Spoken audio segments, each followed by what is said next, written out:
उज़ैर मुझे बताओ जो जब आप भी गए 2017 में, आप 17 में बाहर गए, मैं लंदन से पाकिस्तान मूव हुआ। Hmm. So what's this like American dream? और अभी लाइक डू यू थिंक जब ट्रम्प आया है, दोबारा से जो चीज़ें इमिग्रेंट्स के साथ जो कुछ हो रहा है या generally do you think it's still the same like if you do like एक हार्ड वर्क और पूरा एक the whole sort of cycle? जब मैंने डिसाइड किया था या फैमिली ने डिसाइड किया था वहाँ पे मूव करने का, सिचुएशन वाज डिफरेंट, लेकिन बैकग्राउंड्स भी मैटर करते हैं कि what we were doing at that time. Initially जब हमने देखा, साथ की एग्जांपल लें या यास की example they were on their feet from day one.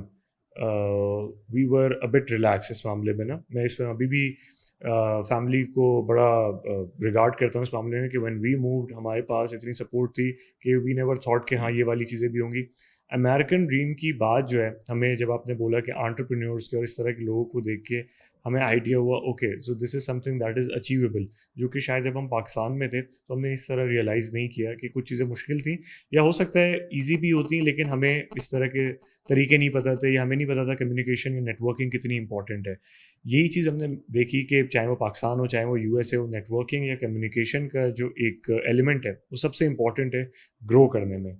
आपने बात की इमिग्रेंट्स के हवाले से, अभी जो प्रॉब्लम ज़्यादातर यूएस में चल रही है वो चल रही है नॉन इमिग्रेंट्स के लिए, या वो चल रही है उनके लिए जो कि इलीगली अमेरिका में आए हैं। आप खुद यूके में आपने देखा है कि वहाँ पे किस तरह जो है वो डिफरेंट सिचुएशंस चल रही होती हैं, जहाँ पे रेस्टोरेंट्स के अंदर या बिजनेसेस के अंदर लोगों को आके अप्रीहेंड किया जाता है, लोगों को गिरफ्तार किया जाता है जो इलीगल स्टेटस पे होते हैं। सिमिलर सिचुएशन यूएस में नहीं थी, अब हो गई है। अब हम देखते हैं कि जो ऑफिसर्स हैं, आइस वहाँ पे एक फोर्स है जो कि इनको पकड़ती है नॉन इमिग्रेंट्स को, या जो बहुत अरसे से वहाँ पे रह रहे हैं। तो ये चीज़ दुनिया भर में हो रही थी, अमेरिका ने थोड़ा स्ट्रिक्टनेस अब दिखाई दी है, दिखाया है अपने इस तरफ, तो वो ज़रा ज़्यादा नोटिस में आ रहे हैं या उसकी ज़्यादा बात हो रही है अभी। लेकिन हर कंट्री का अपना एक रूल है।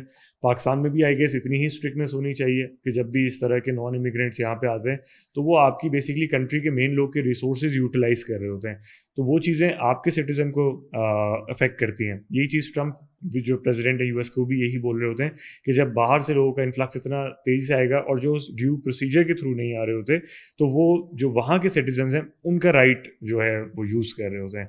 तो वो जो मेडिकल बेनिफिट्स एक यूएस सिटीजन को मिलेंगे वो एक नॉन यूएस सिटीजन को मिल रहे हैं। इसी तरह जो जॉब का हकदार एक यूएस सिटीजन है वो उसको नहीं मिल रही होगी।